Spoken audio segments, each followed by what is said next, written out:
생각하십니다. 하나님 감사합니다. 주일 오후 시간 저희들이 또 말씀 앞에 앉아 있사오니 부족하고 미천한 종에게 은혜를 주시고 성령의 충만함을 주시고 도우심을 주셔서 하나님의 말씀, 기록된 책의 말씀, 구약 성경의 가장 중요한 모세의 5권의 책 중 2번째 책의 한 장의 말씀을 조금 해석할 힘을 주옵소서.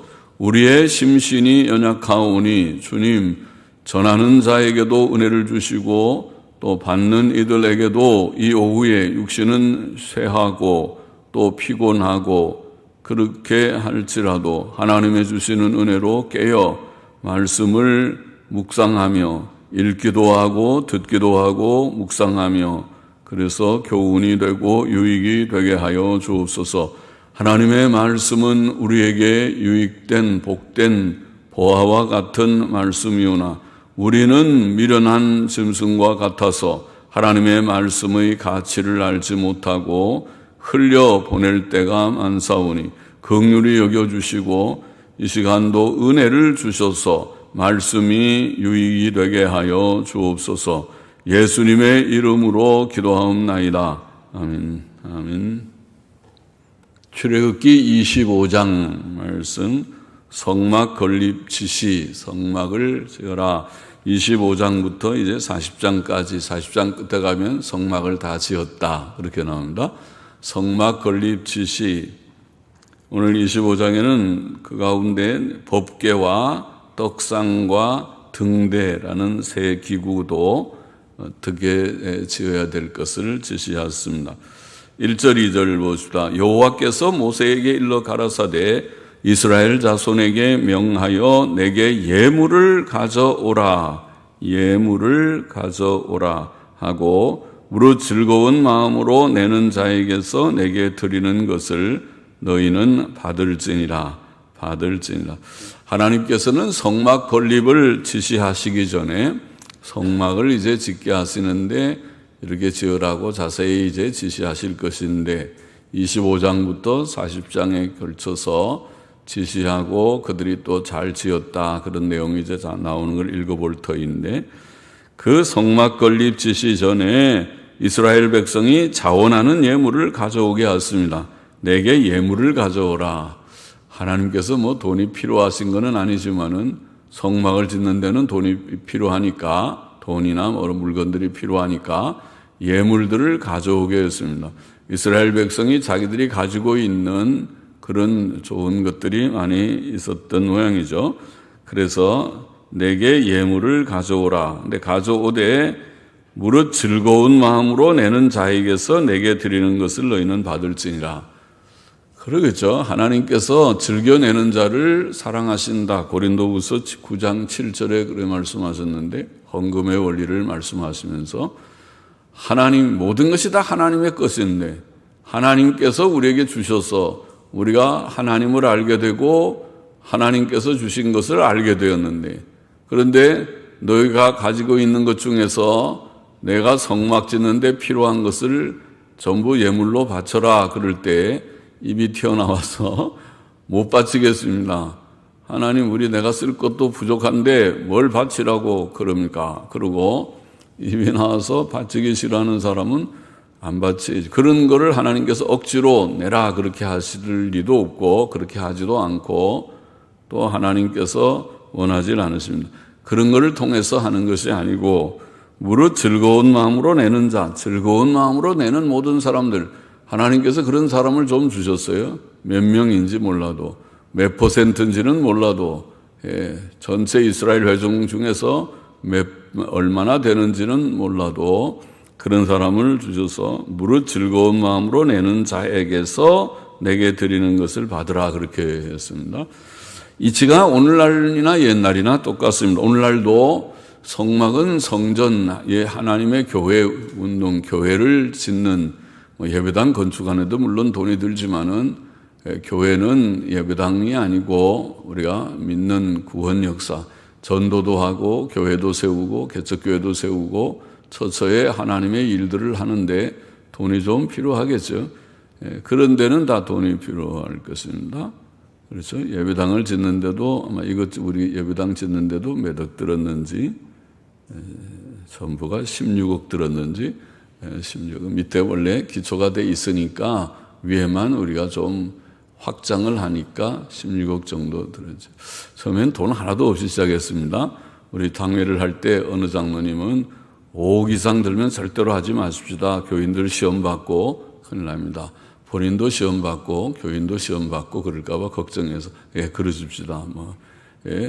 저는 무리하게 할 마음 초도 없고 그래서 처음에는 예배당 지을 때에 우리가 저 밑에 있는 우리가 2층, 그 2층 아래층을 2층이라고 그러고 여기가 3층이라고 그러는데 우리 층이 아주 복잡하죠. 이게 비탈길에 세워져 있으니까 우리가 사무실에서 보면 거기가 1층인데 저 길에서 보면 거기가 2층이 되고 아주 이상한 층을 우리가 부르기가 좀 복잡하긴 한데 그래도 이제 그렇게 다 이해를 하고 여기가 3층, 아래가 2층 그러는데 2층에는 내부할 돈이 없으니까 아마 쭉 그냥 대충 해서 거기다 우리 산에 기도원에 가면 하듯이 전기줄 쭉쭉 해서 전기나 켜놓고 그렇게 할까나 생각을 했는데 하다 보니까 다 지어졌어요. 그래도 하다 보니까 깨끗한 편이고 지금 한 20년이 벌써 됐나요? 벌써 한 20년 돼 가네요. 20년이 돼 가는데도 아직도 교회가 새 교회 같죠. 깨끗한 편이고 교회가 화장실도 넓고 엘리베이터도 있고 있을 것 다 있네 그렇게 하더라고요. 와 보니까 교회가 있을 것 다 있네. 엘리베이터도 있고 주차장도 시원스럽게 들어오기도 하고 몇 대 좀 세우고 그래요. 우리 작은 규모에는 괜찮죠. 좀 더 교인이 많이 와도 곤란하죠. 주차장이 부족해서 부족한데 그런데 그래도 하나님께서 은혜로 이렇게 우리가 별로 돈이 없는 사람들만 모여서 헌금할 때 처음 시작할 때도 그렇게 많이 한 사람 별로 없는 가운데 시작했지만은 하나님께서 그래도 다 이렇게 했어요. 그런데 즐거운 마음으로 하는 걸 원하시지 즐거운 마음이 아니고 못합니다. 그럼 못하면은 못하는 거죠. 우리가 하는 만큼 하려고 생각했어요. 하는 만큼 하는 것이 하다 보니까 다 빚 안 지고 이렇게 우리는 빚 안 졌어요. 교인들 헌금하느라고 짜내지도 않았어요. 다 얼마씩 하라고 써내라고 그런 것도 한 적이 없어요. 그래도 하나님께서 이렇게 저렇게 채우셔서 짓게 하신 줄 압니다. 그 말은 뭐냐면 우리가 예배당 지을 때도 그렇지만 예배당 짓는 것뿐 아니라 모든 복음 사역이 나가서 사역자들이 일할 때 그들이 나가서 일하는데 비용이 조금은 들겠죠. 많이 그들이 호화롭게 생활할 것 생각도 안 해야 되겠지만은 먹고 살 수 있는 것들이 좀 있어서 나가서 그 일에 전념할 수 있게 하겠죠. 그때 자원함으로 한다. 여기의 요점은 무릇 즐거운 마음으로 내는 자. 오늘날에도 성도들의 자원하는 봉사, 헌신, 헌금을 통해서 자원해서 하지 억지로 하는 것은 하나님이 받지도 않으시겠죠. 자원해서 하는 것을 기뻐하시나. 자원해서 11조도 내고 어떤 이는 퇴직하면서 1억 퇴직금 받았는지 11조 낸다고 1,000만 원 낸 사람 봤어요. 사회에서 사람 참 믿음이 좀 있어 보인다. 작은 문제가 아닐 텐데 100만 원에 10만 원도 크지만은 1억 퇴직금 받았으면 1,000만 원 내는 거 진짜 그 쉬운 일이 아닐 텐데 퇴직금에 11조를 냈구나. 자, 그런 생각을 하고 우리가 보지만은 다 자원함으로 하는 것은 하나님께서 기쁘게 받으시고 사랑하시는 일이 될 것이라고 봅니다. 여기에 하나님께서도 즐거운 마음으로 내는 자에게 받으라. 그렇지 않은 사람은 받지 말라. 그 말이겠지. 3절 보십시다. 너희가 그들에게서 받을 예물은 이러하니 금과 은도 필요하죠. 금으로 씌우고 하는 거 많이 하니까 금, 은 가지고 자랑하려고 또 그거 갖고 팔아서 잘 먹고 잘 살려고 하는 게 아니고 금은 예배당 짓고 옛날 성막을 짓는데 필요한 금과 은이 좀 있고 노이라고 성경에 나오는 노은 청동이라는 것이죠. 청동이 있고 황동이 있고 엄격히 말하면 그렇죠. 구리하고 아연을 합금한 것이 있고 구리하고 또 뭔가 뭐를 또 주석인가 합금한 것이 있고 좀 다르죠. 엄격히 말하면은 청동이라고 그렇게 번역해야 될 것 같아요. 영어로는 브론즈 그러죠. 브론즈. 아마 황동은 그냥 노쇠는 브라스 그럴 겁니다. 브라스. B-R-A-S-S 브라스. 그런 단어 같은데 브론즈 이게 청동 우리는 노시라고 그냥 번역했습니다. 또 청색, 자색, 홍색, 실 청색을 왜 청색이라고 하는지 나는 아직도 잘 모르겠어요. 제가 성경에 대한 지식이 부족해서 그런지 제가 가지고 있는 히브리어 사전 BDB 사전이라는 우리가 모든 목사들이 기본적으로 쓰는 히브리어의 가장 그래도 권위 있는 표준적인 사전 BDB 사전이나 또 켈러 바움가르트너 BKB 사전이라는 켈러하고 바움가르트너가 쓴 사전 두 가지가 주로 쓰는 사전인데 또 그런 조그만 사전들이 그 외에 좀 몇 개 있지만은 큰 굵은 큰 히브리어 사전 렉시콘이라고 하는 큰 사전은 이 원어 사전들은 렉시콘이라고 그럽니다. 그런데 그 둘 다 그 사전에는 여기에 테켈렛이라고 하는 테켈렛 히브리 말로 테켈렛이라는 말은 청색이 아니고 보라색인데 보라색하고 청색하고는 다르잖아요. 명도는 비슷할지 몰라도 색상이 다르죠. 그러니까 청색이 아니고 보라색인데 그러나 영어 성경들은 다 청색이라고 옛날부터 번역하고 내려오더라고요. 전통이 그래서 그런지 다 청색 그래요.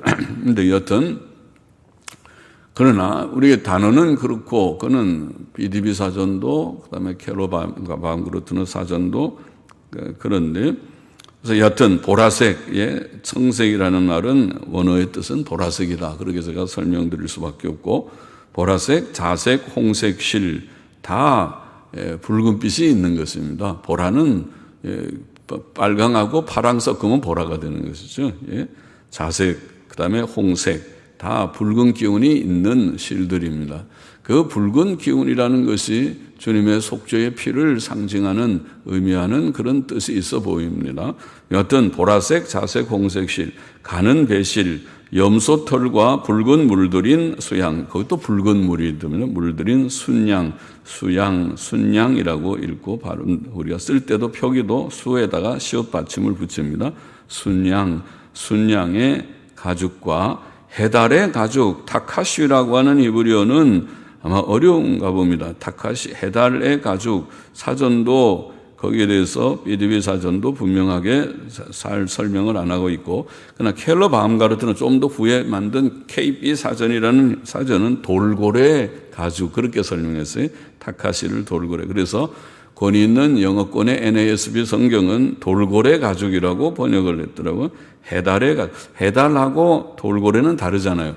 해달은 이런 민물에 있으면 수달이라고 그러고 바다에 살면 해달이니까 해달이나 수달이나 좀 비슷하게 생긴 거 아니겠는가 싶어요. 그렇게 물을 잘 다니지만은 물에도 살고 무태도 나와서 좀 살 수 있는 그런 동물이죠. 수달이. 해달, 수달 비슷한 게 아닌가 싶은데 근데 돌고래는 그거랑 좀 비슷하게 보여도 조금 다르죠. 돌고래는 돌고래 가죽 그렇게 돼 있고 우리는 해달의 가죽, 돌고래 가죽과 조각목, 아체, 시팀, 아체라는 말은 나무라는 말이고 시팀 나무. 옛날 영어 성경 그래서 그냥 시팀 나무 히브리어 발음대로 시팀 나무 그렇게 번역을 했어요. 시팀이라고 하는 조각목이라고 우리는 번역한 이 나무는 근래의 영어 성경들은 아카시아 나무라고 번역했어요. 아까 우리나라도 아카시아가 있지만 그거는 엄격히 보면 아카시아가 아니라 아카시 나무랍니다. 그 이제 정확한 그 나무의 이름을 붙이면 아카시 나무고 그 아카시 나무하고 다르게 아카시아 나무라고 하는 나무가 있답니다. 그 아카시아 나무가 근동에 있는 지금 나무고 그것이 조각목이라고 우리 되어 있는 것입니다. 그 아카시아 나무로 우리가 법궤도 만들고 이런 것들을 만드는 것입니다. 조각목과 등유와 관유에 드는 향품과 관유는 이렇게 뭐 바르고 머리에 붓기도 하고 또 거룩한 기구에 바르기도 하는 그런 기름을 만드는 향품 가지고 기름 만들겠죠. 그러니까 등유와 관유에 드는 향품과 등유 같은 것은 아마 감람유가 아닐까 싶어요. 그냥 보통 불 켜는 기름은 감람에서 짜는 올리브 기름이죠. 말은 감람유는 등유와 관유에 드는 향품과 분향할 향을 만들 향품과 호마노는 보석이름입니다. 에봇과 흉배에 물릴 보석이니라. 아주 구체적으로 이런 것들을 다 바치라. 그런 물품 목록을 얘기를 했어요. 집에 이걸 있는 사람, 모든 사람이 다 갖고 있지 않으니까 어떤 사람이 이거 갖고 있고 어떤 사람은 저거 갖고 있고 할 텐데, 자원하는 사람들이 이거 우리가 성막 짓는데 내가 바치면 나는 금이 있습니다. 은이 있습니다. 또 청동 바치고 또 보라색, 자색, 홍색 실 바치고 또 염소털 붉은 물들인 순양 가죽이 있고 또 돌고래 가죽도 있고 또 아카시아 나무도 있고 뭐 이런 것들을 다 바쳤겠죠. 바치게 했습니다. 8절 보시죠. 내가 그들 중에 거할 성소를 그들을 시켜 나를 위하여 짓되 드는 무릇 내가 네게 보이는 대로 장막의 식양과 그 기구의 식양을 따라 지을지니라. 모세가 그 시내산 꼭대기에 올라가서 하나님과 대화하면서 하나님이 다 보여주셨다 그랬어요. 성막을 이렇게 지어라. 법궤는 이런 모양이다. 그 모양을 아주 환상 가운데 보여주신 것이라고 봅니다. 이런 모양도 다 모세가 알겠습니다. 치수도 다 받아서 아마 거기서 다 적었는지 몰라도 기억했는지 적었는지 다 그것을 다 받았어요. 그래서 내게 보이는 식양대로 내가 보이는 딱 그 모양 그대로 장막도 만들고 성막은 성막이죠. 성막을 만들고 기구도 만들고 그렇게 하라. 그렇게 말했습니다. 이 모세의 성막과 후에 솔로몬의 성막이 나중에 성전이 되죠. 모세의 성막과 후에 솔로몬의 성전은 하나님께서 이스라엘 백성 중에 거하실 성소입니다. 하나님이 거하시는 곳입니다. 하나님이 거하시는 성소. 하나님께서는 이스라엘 백성과 함께 거하기를 원하셨습니다. 우리와 같이 하나님은 하늘에 계신 영광 가운데 이 피조 세계를 초월해 계신 하나님이신데 피조 세계 속에 특별히 인간 사회 속에 인간들 속에 그 가운데 이스라엘 백성을 택하셔서 그 민족 가운데 그 백성들 속에 함께 거하시기를 원하시는 하나님. 하나님은 우리와 사귀기를 원하시는 하나님이에요. 우리와 멀리하고 우리와 관계없이 하지 않고 에덴 동산에서도 그랬잖아요. 원래 하나님이 선을 하면 거니시는 하나님, 아담과 함께 대화하시는 하나님이라고 했어요. 하나님께서는 우리와 사귀고 친구가 되기를 원하시는 하나님이십니다. 우리가 문제가 많아서 그렇지 하나님께서 우리와 가까이 하기를 원하십니다.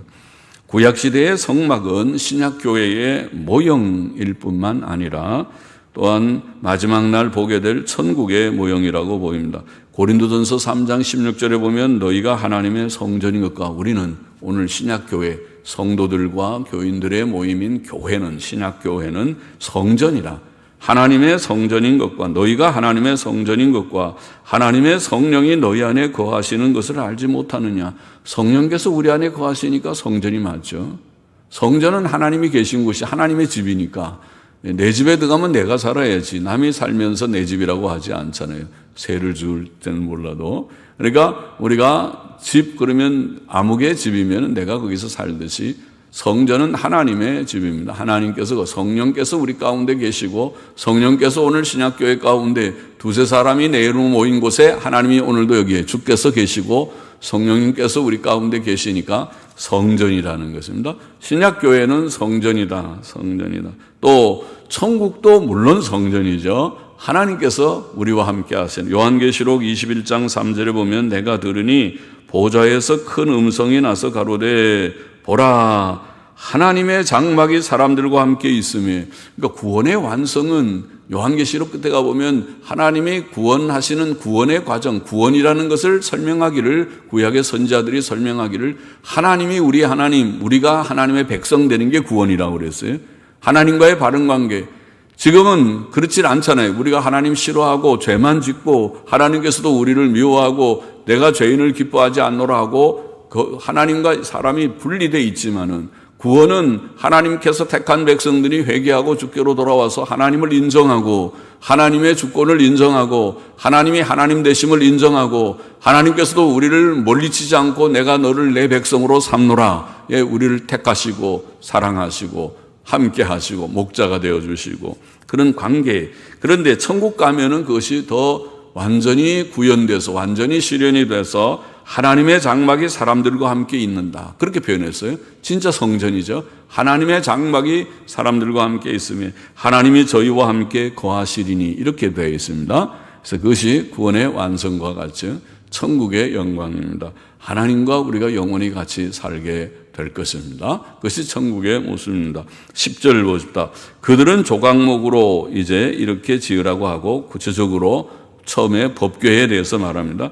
그들은 조각목으로, 저 법궤는 조각목 아카시아 나무로 궤를 짓되 장이 2규빗 반, 광이 1규빗 반, 고가 1규빗 반이 되게 하고 너는 정금으로 그것을 싸되, 금도 필요하죠. 정금으로 조각목 안팎을 다 싸고 그 안팎을 싸고 윗가로 돌아가며 금태를 두르고 금고리 넷을 부어 만들고 금태를 하는데도 금이 들고 금고리 넷을 만드는데도 금이 들고 그 네 발에 달되 그렇게 법궤를 만들고 법궤 양쪽에 네 발이죠. 네 발에다가 금고리를 네개 달게 하였다. 이 편에 두 고리요 저 편에 두 고리며 조각목으로 또 채를 만들고 또 조각목 아카시아 나무로 채라고 하는 날 압니까? 채는 장대를 말합니다.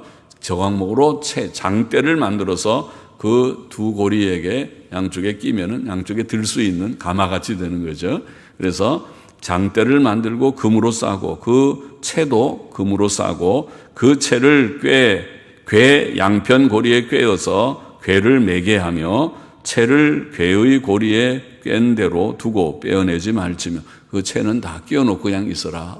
옮길 때마다 들고 옮겨야 되니까 내가 네게 줄 증거판을 궤 속에 둘지며. 그러니까 이 법궤는 증거판, 하나님이 주시는 법궤의 그 두 돌판, 십계명의 두 돌판을 거기다가 집어넣는 궤입니다. 그것이 법궤입니다. 자, 하나님께서는 이처럼 먼저 법궤 짓는 일에 대해서 말씀하십니다. 모세는 법궤를 조각목 아카시아 나무로 짓되 길이가 2규빗 반, 규빗이라는 것 설명 제가 자주 드렸죠. 규빗이라는 성경에 나오는 암마라고 하든가 히브리 말로 규빗이라는 것은 이 손을 이렇게 해서 여기에 이걸 뭐라 그럽니까? 이걸 뭐라고 말하는지 여기로부터 손바닥 뼈 끝까지 요게 하나, 둘, 이 40cm입니다. 여기 그러고 손바닥 위에 하나 더 올라가는 45cm 정도 되는 것을 우리가 규빗이라고 그럽니다. 옛날 사람들의 재는 기본 자의 단위입니다. 이렇게 이걸로 아마 하여서 한 규빗, 두 규빗 그렇게 아마 하는 거죠. 한 규빗이라는 것은 NBD 뉴 바이블 딕셔너리라는 단권으로 된 우리가 성경 사전에 보면 46cm다 설명하고 있고 ISB 유명한 사전이죠. 인터내셔널 스탠다드 바이블 인사이클로피디아라는 ISB 오래전에 나온 네 권인가 된 두꺼운 성경 사전이고 근래에는 뉴 ISB 또 새롭게 수정해서 나온 판이 있는 유명한 성경 사전입니다. 성경을 연구하는 사람들은 NBD 한 권 사전이나 네 권으로 된 ISB나 다 누구나 목사들은 대부분 갖고 있는 성경 사전인데 그 사전에 보니까 44.5cm, 다르네. 46cm NBD는 여기는 44.5cm 큐빗이 길이가 달라요. 그래서 우리가 둘을 종합해 보면 대략 한 규빗은 한 45cm쯤 하면 좋겠다. 우리 생각에는 50cm 하면 계산하기가 참 좋은데 50cm 하면 두 규빗 하면 1m 하면 요새 단위하고 딱 맞는데 45cm쯤이 한 규빗이라고 보면 좋지 않을까 싶습니다. 여튼 45cm로 계산해 보면 2규빗 반 그러면은 112cm, 100cm 좀 넘는 112cm. 또 너비가 1규빗 반, 우리가 넓이를 너비라고 부르죠. 너비가 1규빗 반, 약 67cm, 높이가 1규빗 반, 즉 약 67cm가 되게 궤를 만드라 그 말입니다. 길이가 112cm, 또 너비가 67cm, 높이가 67cm, 그리고 금으로 그것의 안팎을 싸고 윗가로 돌아가며 금태를 둘러라 돼 있고 또 금고리 넷을 부어 만들어서 네 발에 달고 이 편에 두 고리 저 편에 두 고리를 달고 조각목으로 채 장대를 만들어서 금으로 싸고 그 장대를 법궤의 양편 고리에 꿰어 궤를 맬 수 있게 그렇게 하고 거기에 그대로 꿰은 대로 두고 빼내지 말라 이렇게 돼 있고 그 안에 증거판 십계명의 돌판을 그 속에 넣어두라. 이것이 이제 법궤의 규정입니다. 그렇게 지시를 했어요. 그렇게 법궤를 만들라. 그리고 그 법궤, 그 속에 그거를 증거판을, 내가 내게 줄 증거판을 궤 속에 둬라. 이 율법판을 증거판, 그렇게 불렀습니다. 증거판이라는 하에두시라는 증거라는 말을 여기에 쓴 것은 그것이 율법이 하나님의 뜻과 하나님의 계명과 하나님의 진리를 증거하는 것이니까, 하나님의 뜻이 뭔가 그러면 이 십계명을 보세요. 하나님의 계명이 뭡니까? 그 요점은 십계명입니다. 하나님의 진리가 무엇입니까? 요점은 십계명. 십계명을 보고 하나님 섬기며 서로 사랑하며 사세요. 그것이 요점입니다. 요점 정리를 하죠. 증거판입니다. 그래서 돌판을 증거판, 그렇게 부르는 줄 압니다. 17절 보십시다. 정금으로 속죄소를 만들되 장이 2규빗반, 광이 1규빗반이 되게 하고, 금으로 그룹 둘을 속죄소 두 끝에 쳐서 만들되, 한 그룹은 이 끝에, 한 그룹은 저 끝에, 그 속죄소 두 끝에 속죄소와 한 덩이로 연하게 할지며, 그룹들은 그 날개를 높이 펴서 그 날개로 속죄소를 덮으며 그 얼굴을 서로 대하여 속죄소를 향하게 하고, 속죄소를 궤 위에 얹고 내가 내게 줄 증거판을 궤 속에 넣으라. 여러분, 이게 우리가 성막의 제도를 쭉 설명하는 것이 복잡하게 보여도, 그러나 이제 물론 치수 같은 것의 그 의미를 우리가 다 알 수는 없지만은, 치수는 이런 어떤 치수라는 것을 그냥 우리가 이해하면 되고, 그러나 성막의 이 제도는 매우 중요한 것이라고 봅니다. 하나님께서는 구약의 진리를, 이 속죄의 모든 진리, 하나님의 귀한 진리들을 이런 상징적인 성막 제도를 통해서 계시하여 주셨기 때문에 우리가 여기에 법궤 제도 굉장히 중요하고, 속죄소라고 하는 방금 17절부터 21절에 나오는 그 내용은 아주 더 중요합니다. 속죄소라고 하는 말은 히브리 말로는 카포렛 그러는데, 카포렛이라는 말은 제가 간혹 설명해서 카파르라는 히브리 말은 덮는다. 카파르, 그 영어를 아는 사람은 카바라고 그러죠. 카버란, 또 발음이 비슷하네. 예, 비슷합니다. 카파르라는 히브리어에서 카버라는 아마 영어 단어가 나왔을 듯 합니다. 카파르 비슷한데, 카포렛이라는 말은 덮개라는 말, 카버링입니다. 덮개. 그러면 법궤를 만들면 뚜껑을 덮어요. 뚜껑이라는 말이죠. 그래서 법궤를 만들고 거기다 뚜껑을 덮는 거죠. 그런데 뚜껑이라는 이 카포렛이라는 말이 히브리 말에 이 카파르라는 이 덮는다는 말이 덮는다는 뜻에서 좀 발전해서 속죄한다는 뜻도 있어요. 그러면 속죄라는 개념은 우리가 죄를 많이 지었지만 하나님께서 마치 더러운 죄를 흰 천으로 딱 덮어버리듯이 덮어버리는 것과 같은 거예요. 우리의 죄는 사실 그 속에 다 있어요. 우리가 지은 죄를 어떻게 지우겠어요? 우리의 과거의 흔적을, 과거는 지워지지가 않는 거예요. 다 지나. 그거는 인정을 하면 돼요. 우리의 죄는 내가 지울 수는 없지만은 하나님께서 마치 흰 천으로 덮어버리듯이 내가 너 죄를 없다고 여겨주마. 그와 비슷하잖아요. 그러니까 이 카파르라는 속죄한다는 히브리 단어가 그 의미가 있어요. 덮는다. 우리의 죄를 덮어주신다. 그러니까 속죄, 이 법궤 뚜껑이라는 말이 뚜껑이지만은 오늘 우리는 뭐예요? 속죄소라고 번역했어요. 그러니까 카포렛이라는 말은 뚜껑이라는 말도 되고, 카버링이라는 뜻도 되고, 또 속죄소라고 하는 뜻도 돼요. 그래서 영어 성경은 그것을 시은좌, 우리말에 나누어져 보면 시은좌, 멀시시트라, 자비의 보좌죠. 자비의 보좌. 속죄라는 것은 하나님께서 하나님의 보좌, 이 성막은 하나님이 거하시는 곳인데 하나님이 거하시는 성막 가운데 핵심은 속죄소에 거하시는 거예요. 속죄소는 바로 왜 그 속에는 돌판이 있고 율법판이 있고 율법으로 우리가 정죄되지만은 하나님께서 속죄의 피를 뿌려서 우리를 용서하시는 하나님의 자비의 보좌가 바로 속죄소예요. 우리에게 자비를 베푸시는, 은혜를 베푸시는 시은좌라고, 예, 우리가 옛날 누가 번역했는지 멀시시트를 시은좌, 시은이라는 말은 은혜를 베푼다는 말이거든요. 시라는 거 베푼다. 시은좌, 은혜를 베푸는 보좌라는 말.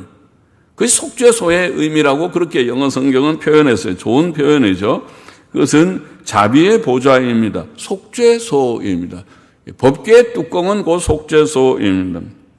그래서 그 길이는 속죄소랑 법궤랑 같아야 되니까 길이가 2규빗반 112cm고 너비도 1규빗반 그 위에 뚜껑이니까 똑같아야 되죠. 너비가 1규빗 반, 약 67cm가 되게 하고, 그리고 또 중요한 것은 그 속죄 뚜껑 위에 두 그룹은 천사입니다. 천사, 두 그룹이라고 하는 천사가 거기에 양쪽에, 뚜껑 양쪽에 있어요. 가운데는 비어 있어야 되겠죠. 양쪽에 있는데 그 그룹이 양쪽에 두 그룹을 다 쳐서 뚜껑하고 붙여서 만드는데 그 두 끝에 금으로 쳐서 만들되 한 그룹은 이 끝에 한 그룹은 저 끝에 속죄소 두 끝에 속죄소와 한 덩이로 붙여서 만들고 그룹들은 그 날개를 높이 펴서 그룹이 천사니까 천사는 날개가 있거든요. 날개를 높이 펴가지고 이쪽에 한쪽에 있는 그룹은 이렇게 하고 저쪽에 있는 또 그룹은 또 이렇게 하고 그렇게 날개를 높이 펴서 그 날개로 속죄소를 덮었다 그랬어요. 날개가 크니까 이렇게 길게 하고 저쪽에도 이렇게 해서 여기가 만약 이게 법궤라면 법궤 여기 천사가 하나 있고 여기 천사가 하나 있어서 이렇게 해서 이렇게 날개가 서로 맞닿게 있고 여기는 비어 있는 것이죠. 있고 그리고 얼굴은 그 천사의 얼굴은 서로를 대하였다. 이 천사는 여기 쳐다보고 이 천사는 여기 서로 쳐다보게 이렇게 돼 있습니다. 구조가. 아시겠습니까?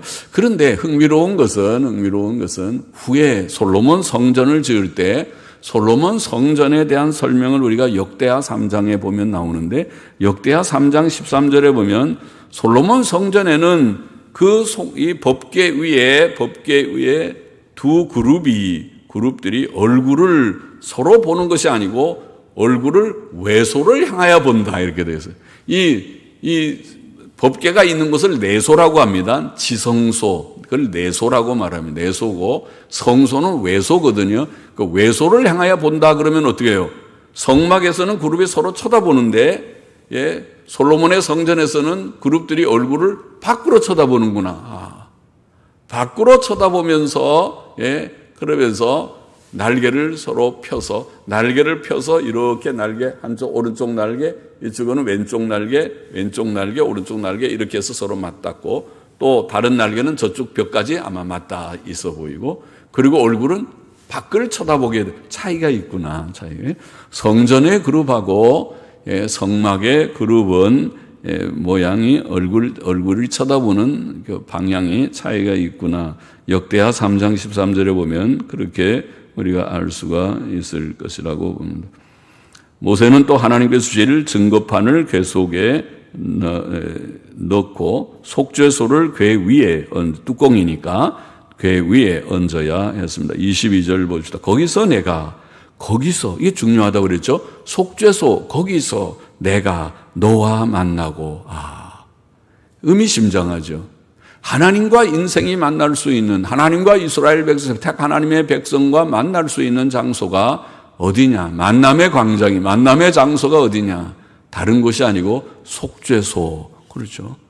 우리가 죄인이 하나님을 만날 수 없다는 것이죠. 죄인은 하나님을 만날 수 없어요. 하나님도 우리를 만나려고 하면 하나님이 노하셔서 너는 죄인이다. 왜 죄 지었느냐? 내가 죄를 노한다. 그러고 우리를 향해서 진노하시지. 만나갖고 야 우리 같이 좀 대화해보자. 나랑 좀 같이 얘기 좀 나누자. 그렇게 하시는 거예요. 얼굴에 따뜻한 얼굴을 안 하고 진노의 얼굴은 이놈 너 왜 죄 지었어? 죄 지었어. 죄 짓지 말라고 10계명을 줬는데 10계명을 네가 헌시적처럼 짓밟아 버리다니 이놈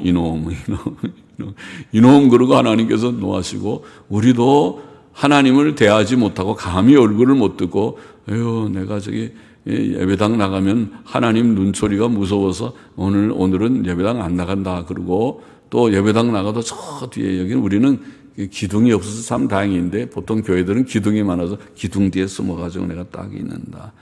그렇게 할 수밖에 하나님을 피하는 인생. 죄인은 피하죠. 죄인은 하나님과 가까이 나아가지만 용기가 없어요. 그런데 하나님과 우리가 만나는 곳은 바로 속죄소다. 나는 죄인이지만 주께서 피 흘려 나 같은 죄인을 용서하여 주셨기, 덮어주셨기 때문에, 속죄해 주셨기 때문에 나도 하나님께 아버지 죄인이 왔습니다. 주여 천부여 의지없어서 왔습니다. 인애하신 구세주여 내가 왔습니다. 죄인 오라 하실 때 날 부르소서 내가 여기 있나이다. 그러고 나올 수 있고, 하나님께서도 우리를 보고 노하시지 않고 예수님의 피 때문에, 아들 예수 그리스도의 흘리신 피 때문에 내가 너를 용납하노라, 내가 너를 용서하였노라, 오라 나와 변론하자. 주께서 우리를 용납하셔. 그게 속죄소의 의미가 있으니까 의미심장하죠. 속죄소, 거기서 내가 너와 만나고, 속죄소 위 곧 증거궤 위에 있는 두 그룹 사이에서, 아까 두 그룹 사이가 비어있던 사이에서 내가 이스라엘 자손을 위하여 내가 명할 모든 일을 내게 이르리라. 거기서 모세가 하나님의 음성을 듣기도 하고, 또 거기에 1년에 한 번씩 속죄의 피를, 속죄일 날 7월 10일 날 속죄의 피를 거기다 뿌리는 곳이 바로 두 그룹 사이 뚜껑 속죄소라고 하는 법궤 뚜껑 사이에, 거기가 속죄소입니다. 속죄가 거기서 이루어지는 곳이다, 그 말이죠.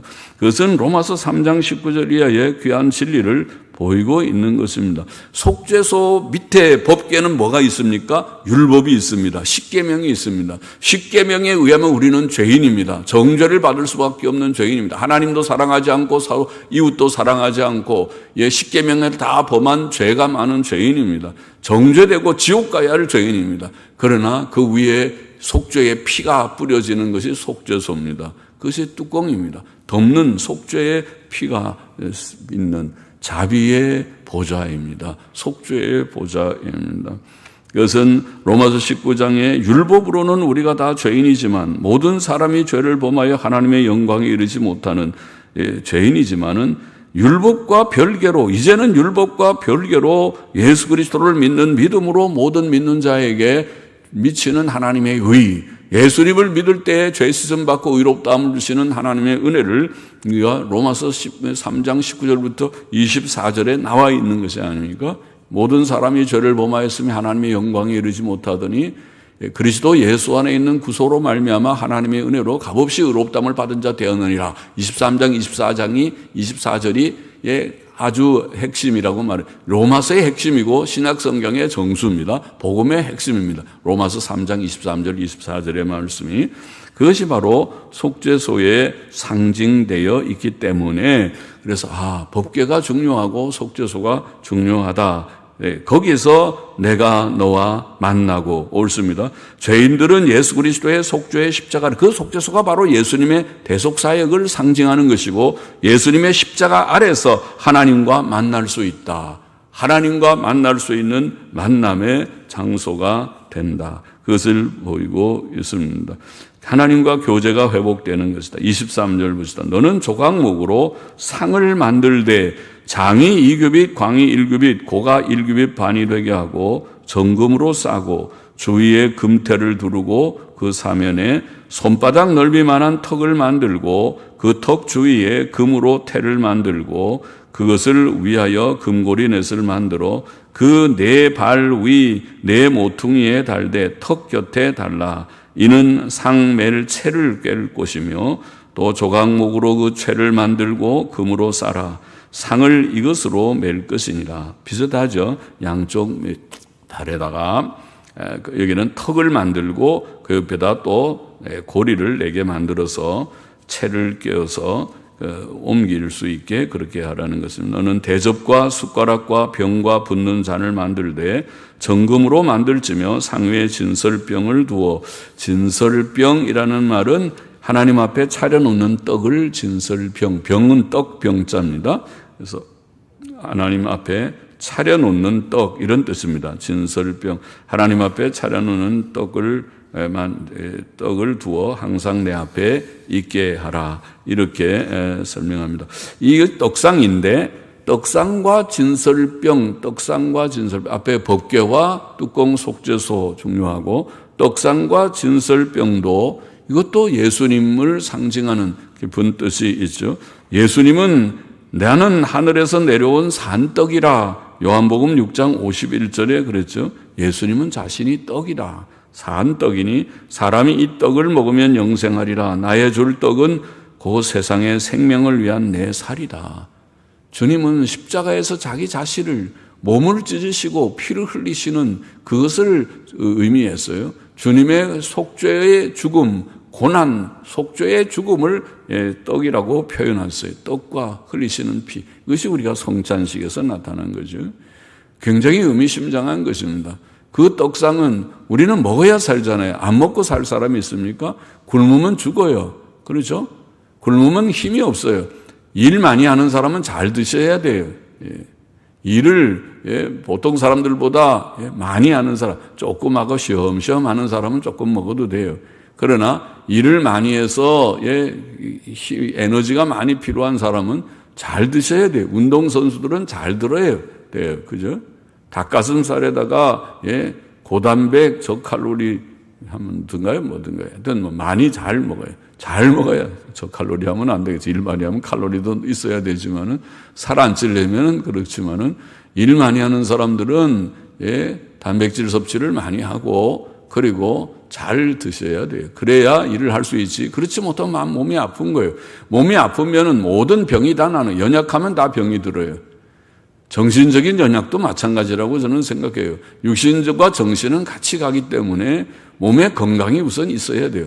건강하려면 잘 드셔야 돼요. 잘 들고 운동하고 잘 자고 그래야 심신이 건강하게 돼 있어요. 이치가 하나님께서 나는 하늘에서 내려온 산떡이라 예수님 그렇게 말씀하십니다. 그러면 이 떡상과 진설병은 예수님을 첫째로 예수님을 상징하고 또 주님께서는 마태복음 4장 4절에 사람이 떡으로만 살 것이 아니요 하나님의 입으로 나오는 모든 말씀으로 살 것이라.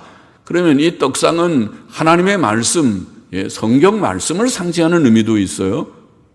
그런 의미가 다 복합적으로 있구나.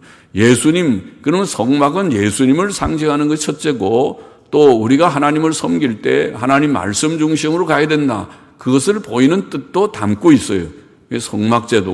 성막제도는 구약의 예배하는 방식이에요. 예배 방식이에요. 신약교회가 하나님께 예배할 때 다른 방식으로가 안 하고 말씀 중심으로. 그래서 신약 예배에 중요한 것은 설교예요. 설교가 중요한 것이에요. 그냥 설교가 빠져버리고 그렇게 형식적으로 하는 천주교 미사 같은 그런 미사를 우리는 배격했어요. 개신교회는 그것을 배격했어요. 우리에게 중요한 것은 말씀이 중요했어요. 개신교의 중요한 예배의 중요한 요소는 찬송도 중요하고 기도도 중요하지만 말씀이 중요한 것을, 말씀의 중요성을 우리가 발견한 것입니다. 천주교는 그렇지 않았습니다. 천주교의 미사는 그런 것이 매우 약하였습니다. 매우 그것이 약하고 물론 변질도 됐지만 매우 약했습니다. 형식입니다. 지금도 아마 그럴 것입니다. 앉았다 일어났다 하는 여러 가지 형식이 너무 번거로운 형식이 많습니다. 그러나 막상 중요한 것은 하나님의 말씀을 바로도 전하지 않지만은 말씀을 바로 전하는 것이 매우 약화되어 있는, 요즘에도 교회들이 자꾸 그런 풍조가 있어요.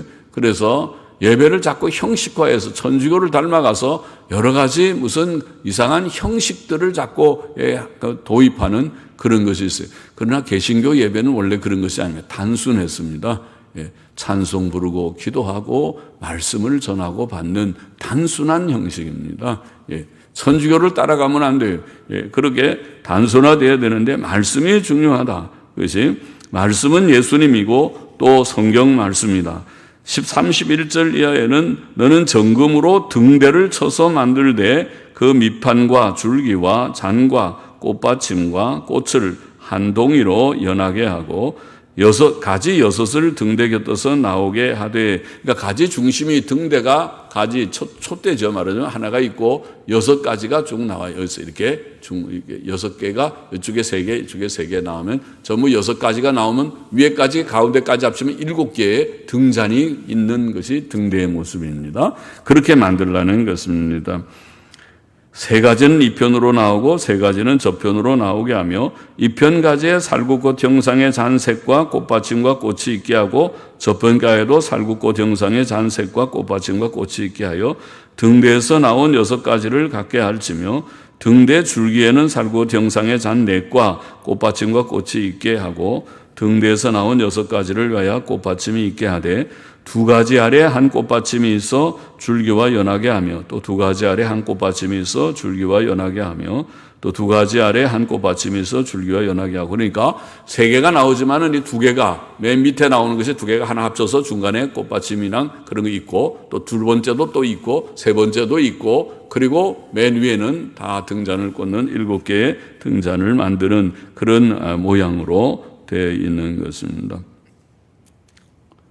네, 그렇게 하고 그 다음에 등잔 7을 만들어 그 위에 두어 앞을 비추게 하며 그 불집게와 불똥그릇도 정금으로 만들지니 등대와 이 모든 기구를 정금 1달란트, 1달란트는 30kg입니다.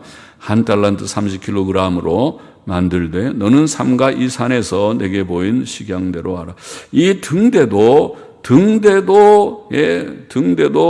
예수님을 상징하는 의미가 있죠. 예수님은 나는 세상의 빛이라고 하지 않았습니까? 요한복음 8장 12절 말씀. 요한복음 1장 19절에도 사도 요한이 예수님은 참 빛으로 세상에 오셨다 소개를 했거니와 예수님 자신이 나는 세상의 빛이라 그렇게 말씀을 하셨습니다. 나를 따르는 자는 어두움에 다니지 아니하고 생명의 빛을 얻으리라. 그렇게 말씀했어요. 그러니까 등대도 아까 떡상도 예수님이 우리의 떡이 되시고 생명의 떡이 되시고, 등대도 예수님은 우리의 빛이 참 빛이시고 세상의 빛이십니다. 그리고 그 빛이라는 것은 지식과 의와 생명과 기쁨을 상징하는 성경의 상징입니다. 예수님은 우리의 참된 지식이 되시고 의가 되시고 생명이 되시고 우리에게 기쁨과 행복이 되시는 주님이십니다. 우리의 빛이십니다. 그리고 이 또 빛은 예수님을 상징할 뿐 아니라 성경 말씀도 상징하는, 앞에 우리가 떡상하고 비슷합니다. 떡상도 성경 말씀이 생명의 떡이다. 여기에 등대도 성경 말씀이 우리의 빛이다. 시편 119편 105절 말씀 잘 알죠. 우리 발에, 하나님의 말씀은 우리 발의 등이요 우리 길의 빛입니다. 또 뿐만 아니라 하나 더 있습니다. 이 등대는 성령의 조명, 성령의 감동과 역사하심도 상징하는 뜻이 있어 보입니다. 성령께서는 7 영이신데 온 땅에 계셔서 두루 살피시는 영이시다. 7 영이다. 그렇게 되어 있어요. 요한계시록 5장 6절에 보면 이런 표현이 있죠. 내가 또 보니 보좌와 네 생물과 장로들 사이에 어린 양이 섰는데 일찍 죽음을 당한 것 같더라. 7 뿔과 7 눈이 있으니 이 눈은 온 땅에 보내심을 입은 하나님의 7 영이라. 7 영, 성령님께서는 등불과 같이, 7 등불과 같이 그렇게 성경에 상징되어 있습니다. 그러면 등대는 예수님이 빛이시고 성경 말씀이 우리에게 빛이고 길에 빛이고, 그리고 성령께서 7 영으로 역사하시는 충만한 성령의 역사가 조명, 성경의 빛을 비추신다. 깨우치시는 역사, 우리를 도우시는 역사가 등대라고 그렇게 상징되고 있다고 보입니다. 본장의 교훈을 우리가 정리해 보면은, 첫째, 하나님께서는 자원하는 예물로 성소를 지으라. 2절에 그랬죠. 오늘날도 하나님의 역사를 이루는, 교회를 이루는 하나님의 전도 사역, 하나님의 교회 사역, 목회 사역을 위하여 헌신하는 젊은이들과 헌신하는 하나님의 교회의 일꾼들, 교회의 봉사자들, 자원하는 심정으로 누가 주님 앞에 헌신할 때 일을 할 수 있어요. 그러죠. 아예 나는 그렇게 하기 싫어. 나는 너무 개입하기 싫어. 나는 좀 멀찍이서 예배만 드리고 갈 거야. 그러는 사람들은 주의 교회의 일에 동참할 수가 없겠죠. 그런 사람은 그냥 그렇게 늘 살짝 왔다 살짝 가는 그런 사람이 되겠지만은, 나는 주의 교회를 위하여 이 한 목숨을, 이 한 젊음을, 이 생을 가치 있게 나의 귀한 시간을 이 일에 드려보겠다. 부족한 목사가 목사로부터 나는 참 부족해서 내세울 것이 없는 부족한 자라고 늘 인식하고 살고 있지만은, 그러나 하나님 앞에 나의 젊음과 나의 생애를 다 드리겠다고 그렇게 해서 드린 것처럼, 여러분들 중에도 주를 위해서 드리는 자만이 장로도 될 수 있고, 드리는 자만이 권사도 될 수 있고, 드리는 자가 주의 교회의 봉사자가 될 수 있지, 드리지 않는데 될 수가 없을 것입니다. 그렇죠? 드린다는 말은 온전한 자원하는 헌신, 자원하는 봉사, 그렇죠? 장로님들이 자기 시간 다 바쁜데 교회를 위해서 시간 내는 것이 그것이 쉬운 일입니까? 그러나 교회가 필요로 할 때는 언제든지 동원될 수 있는 그 마음가짐이 있는 줄 압니다. 그쯤 있어야 될 수 있겠죠. 그렇지 않으면 어렵겠죠. 그렇죠. 그렇죠. 주의 교회에 일을 할 때 내 한 목숨을, 이 한 젊음을, 내 생애를 주를 위해서 내가 즐거이 드려보겠나이다. 나는 시원치 않은 무익한 종이지만은 드려보겠나이다 하는 자만이 주의 일에 쓰임 받겠죠. 그렇게 해야 되죠.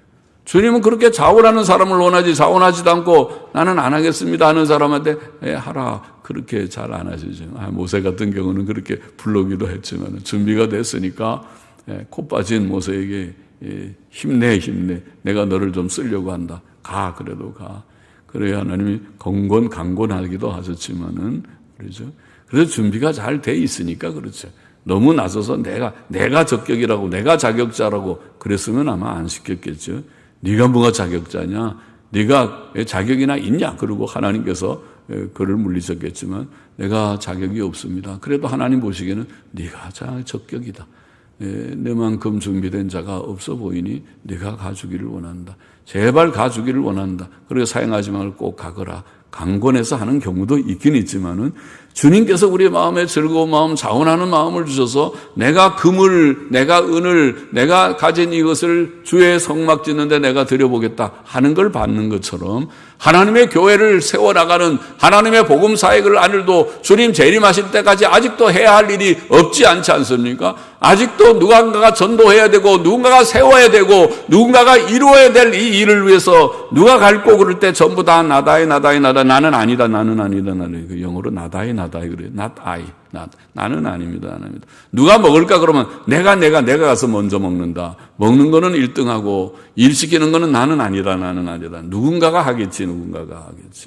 그러게 하지 말고 주여 제가 있사오니 주를 위해서 이 부족한 종이 바르게 준비되어서 주를 위해서 쓰임 받으면 좋겠는데 이렇게 자원하는 심령이 귀한 심령이 아닌가. 그럴 때에 그런 자원하는 봉사, 자원하는 헌신, 자원하는 헌금도 그런 정신으로 할 때 주께서 기쁘고 아유 너가 그렇게 하냐. 예, 그러면 내 생활에 어려울 텐데 그렇게 되겠냐. 그렇게 과부의 두 랩돈 얘기가 그런 얘기겠죠. 과부의 두 랩돈은 생활비 전부라고 그랬으니까 하나님이 얼마나 마음이 좀 찡하신다고 할지 하나님. 그래도 그거 다 내고 나면 어떻게 생활하려고 그러나 안 돼. 그건 내지 마. 그만 내라. 그러실 거야 하나님께서. 그런데 그 과부의 두 랩돈은 생활비 전부를 하나님께 바쳐버렸다고 그랬어요. 아유, 그런 일들이 들어있어요. 그런 일들이. 제가 시간 가는데 제가 뉴욕에 젊을 때 30대에 뉴욕에서 2년 제가 부교육자로 봉사하다가 나는 공부하러 왔으니까 이제 여기에 그만하고 저 남쪽에 사우스캐롤라이나주의 그린비라는 조그만 도시에 학교로 나는 공부하러 가겠습니다. 그리고 떠나 내려갈 때에 그때 우리의 우리 건강보험료로 교회에서 한 2,000불인가 얼마인지 냈던 금액은 하여튼 많이 줬어요. 이제. 그 돈이 꽤 우리한테는 큰 돈이었는데 그런데 그 예배당 건축인가 한다고 그래갖고 2,000불 다 내버렸어요. 이게 자랑하려는 게 아니라 2,000불을 내자고 우리 집 사람도 그러고 그러자 그래서 2,000불 다 내버렸어요. 우린 돈이 없으니까 가진 것이 없으니까 2,000불 다 내고 그랬는데 여러분 그러지 마십시오. 2,000불 다 내면 얼마 또 준다 그렇게 하나님과 무슨 딜 하듯이 그렇게 말.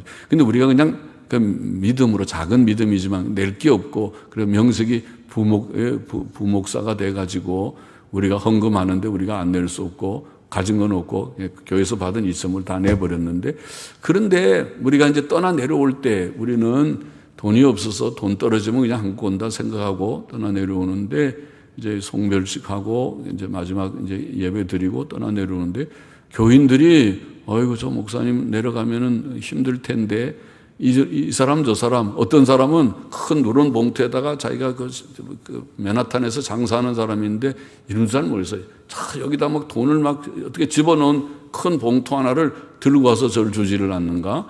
예, 그래가지고 우리가 내려갈 때 2만 불이 아니라 3만 불인지 몇만 불인지 그 돈을 봐도 몇만 불 됐을 거예요. 한 1년 생활할 수 있는 돈이 생겨버렸어요. 제가 말하려는 것은 2,000불을 내가 작은 돈이지만 주님 위해서 헌신했는데 하나님께서는 우리에게 많은 거로 주시는 것 같아요. 그래가지고 한 1년은 그냥 공부할 수 있겠다. 그럼 1년 공부하다가 돈 떨어지면 이제 한국 간다. 그러고 남쪽으로 내려간 경험이 왜 그 쓸데없는 얘기를 했죠. 하나님께서 기뻐 우리가 헌금하는 거를 기뻐 받으시는 것 같아요. 그죠? 그러니까 하나님께서 아이고 안쓰러워서 내가 그 돈 가지고 그래도 조금 돈도 없는데 갖고 생활비 한 달이라도 하지 않고 그걸 바쳐버리면 그걸 어떻게 살라고 그렇게 바쳐. 그랬는데 하나님께서 그래도 우리의 부족한 믿음이지만은 그것을 예쁘게 보신 것 같아요. 아이고 착해라. 내가 갑전이만 좀 아마 그게 2,000불에 10배는 되잖아요. 2만 불이면 10배 아마 이상 주셨는지도 몰라요. 그렇게 몇만 나는 돈이 얼마인지 내 속에 들어가면 자꾸 숫자가 바뀌어서 나온다고 그러는데 하여튼 많이 줬어요. 그래서 몇만 불 됐을 거예요. 자, 첫째, 자원하는 예물로 성소를 지으라고 말씀하셨다. 둘째, 하나님께서는 속죄소에서 자기 백성과 만나실 것을 약속하셨다. 속죄소는 예수 그리스도를 상징합니다. 예수님의 속죄. 우리가 하나님을 만나고 하나님과 교제할 수 있는 것은 예수의 피밖에 없습니다. 예수 그리스도의 보배로운 피로 그를 믿음으로 속죄의 의가 나의 의는 이것뿐 예수의 피밖에 없는 속죄의 의로 말미암아 주님과 교제가 회복됐습니다. 그것이 구원받은 것입니다. 그래서 우리가 주님 앞에 설 때는 속죄의 피만 굳게 믿어요. 의만 굳게 붙들고 나가야 돼요. 예수님만 믿고 그 의만 힘입고 담대히 나아가 주님과 교제하고 깊이 교제하고 주님께서 우리를 도우시면 주님이 우리의 보장이 되시고 주님이 우리의 길을 인도하시면 두려울 것이 없고 주님이 굶어 죽으라 그러면 굶어 죽을 각오를 하고 그러나 주님께서 그렇게 굶어 죽으라고 하신 것 같지는 않아요. 주님께서 주의 뜻대로 살아보겠다고 그렇게 하면 주께서 긍휼히 여기시고 죽지 않고 살게 하신 것 같아요. 그렇게 하실 줄을 믿습니다. 셋째로 또 오늘 귀한 말씀이 성막에 떡상과 등대를 두게 하셨다. 떡상은 뭐라고요? 다 예수님인데 예수님뿐만 아니라 떡상은 성경 말씀의 생명의 말씀, 떡이고 또 등대는 그것도 성경 말씀도 등대지만 성령의 인도하심의 역사도 있다. 그것이 귀한 은혜죠. 우리가 날마다 이 세상을 살고 주님을 섬기며 살아갈 때에 성경은 우리의 일용할 양식, 영의 양식과 같고 성령님, 우리 가운데 계신 성령님은 밝은 빛을 비추어줘서 태산을 넘어 험곡에 가도 빛 가운데로 걸어가면 주님이 우리를 버리지 않고 늘 지켜주시는 것을 믿습니다. 성령님께서 우리를 지도하여 주시는 것을 믿고 성경 말씀과 성령의 역사로 우리가 바른 길 갈 것을 믿고 나아가는 우리 모두가 되어야 하겠습니다. 기도하십니다.